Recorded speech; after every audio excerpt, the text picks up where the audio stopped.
একটি গ্রামে নারী, পুরুষ, শিশু সবাই থাকবে, এটাই স্বাভাবিক। তবে এমন একটি গ্রাম রয়েছে যে গ্রামে শুধু নারীদের বসবাস, সেখানে নেই কোনো পুরুষের পদচারণা। আশ্চর্যের বিষয় হচ্ছে, পুরুষবিহীন এই গ্রামে নারীরা অন্তঃসত্ত্বা হচ্ছেন, সন্তানও জন্ম দিচ্ছেন। প্রায় ৩২ বছর ধরে গ্রামটিতে ঘটছে এমন ঘটনা। আফ্রিকার দেশ কেনিয়ার শ্যামপুরো এলাকার উমোজা গ্রামে শুধু নারীদের বাস। পুরুষশূন্য এই গ্রামে প্রতি বছর কোনো না কোনো নারী সন্তানের জন্ম দিচ্ছেন, ফলে বংশবৃদ্ধিও হচ্ছে।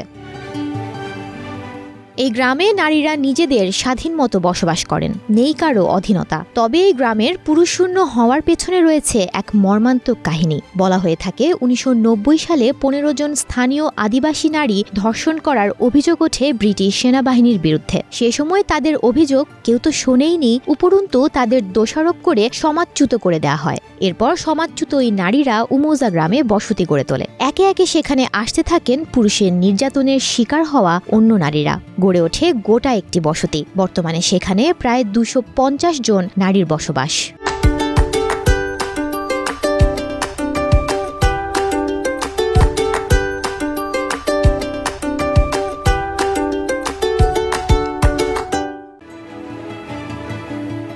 ওই নারীদের কেউ ধর্ষণের শিকার, কেউ বাল্যবিয়ে, কেউ পারিবারিক সহিংসতার শিকার। এখন তারা সবাই মিলে সেখানে নারীদের সমাজ গড়ে তুলেছেন। ওই নারীদের একজন জেন। নিজের ভয়ঙ্কর অভিজ্ঞতার বিষয়ে তিনি বলেন, মাঠে স্বামীর সঙ্গে কাঠ সংগ্রহ করছিলেন। সে সময় স্বামীর সামনেই গুর্খা ইউনিফর্ম পরা ৩ জন তাকে ধর্ষণ করে। জেন বলেন, ওই ঘটনায় তিনি খুবই লজ্জিত। এ কারণে গ্রামের অন্য লোকদের কাছে বিষয়টি তিনি বলতে পারেননি। নিজের মাঝে সেই কষ্টের বিষয়টি চেপে রেখেছেন এবং এই ঘটনার পাননি কোনো বিচার। উমোজা গ্রামে পুরুষরা প্রবেশ না করলেও গ্রামের নারীরা গ্রাম থেকে বেরিয়ে নিজের পছন্দের পুরুষকে খুঁজে নেন এবং ওই ব্যক্তির সন্তান জন্ম দেন। তবে তাদের বিয়ে করার ক্ষেত্রে কোনো বাধ্যবাধকতা থাকে না। এই সম্পর্ক শুধুমাত্রই বংশ বিস্তারের জন্য।